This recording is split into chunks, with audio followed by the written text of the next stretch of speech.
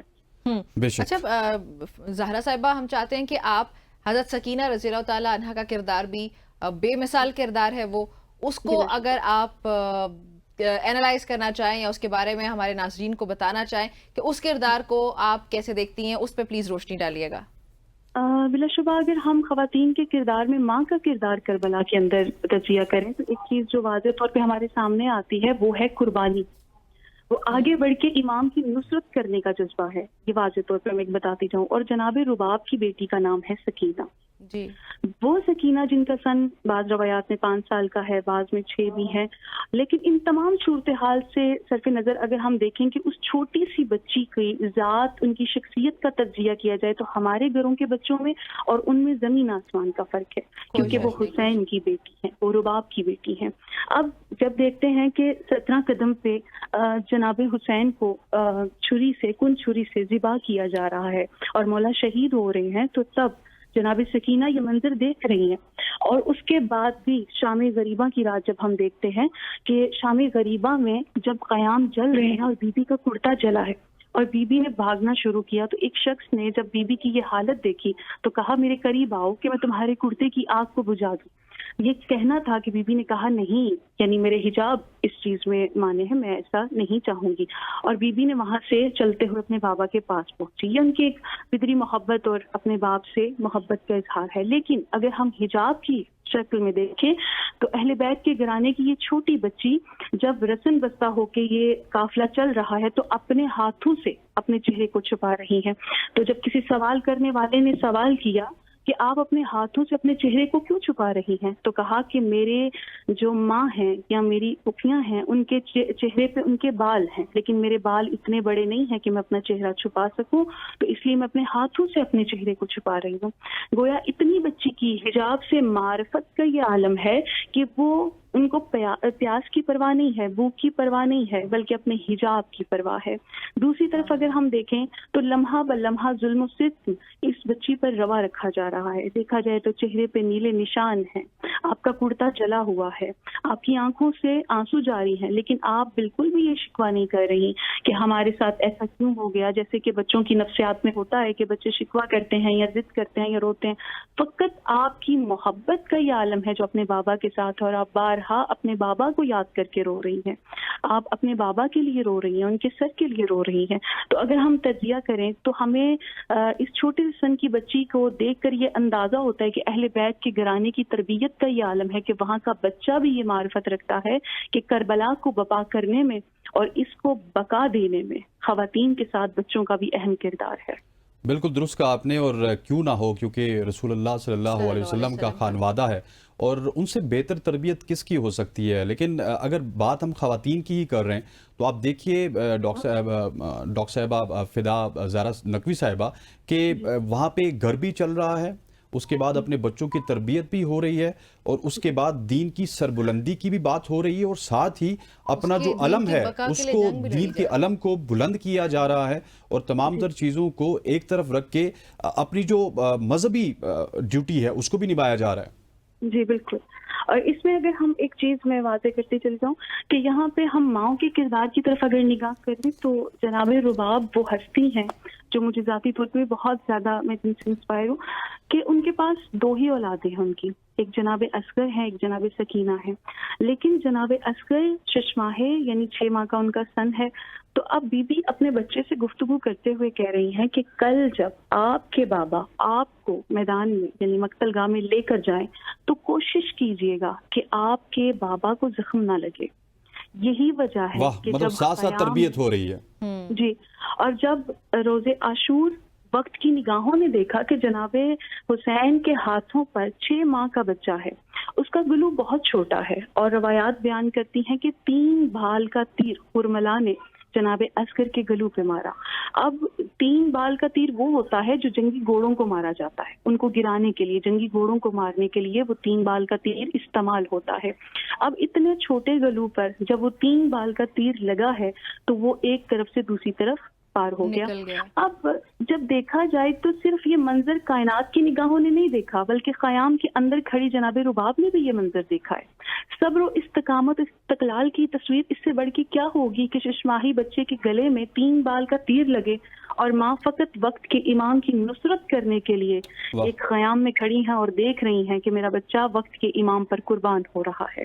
اور پھر be be نے یہ منظر بھی دیکھا کہ جب جناب حسین نے مٹی کے اندر, گرم ریت کے اندر جناب عسکر کو لٹایا اور ان کے خوبصورت سے چہرے پر گرم ریت کو ڈالا, تو جناب رباب یہ منظر بھی دیکھ رہی ہیں. تو یہاں پر ایک ماں کا کردار سامنے آتا ہے. اور پھر اس کے بعد شام میں, کوفہ میں جناب سکینہ پہ جو ظلم و ستم روا ہوئے تو بی بی نے ذرا بھر بھی اس میں شکایت نہیں کی, کیونکہ بی بی رباب غیر معصوم ہیں, لیکن ان کی معرفت, ان کی محبت وقت کے امام سے اتنی ہے کہ انہوں نے ایک لہجے کے لیے جناب زینب سے نہ شکایت کی, نہ سوال کیا کہ ایسا کیوں ہمارے ساتھ ہو رہا ہے, بلکہ تمام تر وقت میں اور ان تمام تر مصائب میں وہ بی بی کے ساتھ کھڑی رہی ہیں.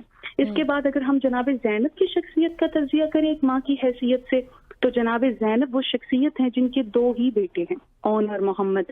اور شب عاشور بی بی اپنے بیٹوں کو یہ بتا رہی ہیں کہ اون اور محمد دیکھنا تمہاری پیاس کی شدت تمہیں نہر فرات پر نہ لے جائے, کیونکہ حسین کی بیٹی سکینہ پیاسی ہے, حسین کا بیٹا عسکر پیاسا ہے.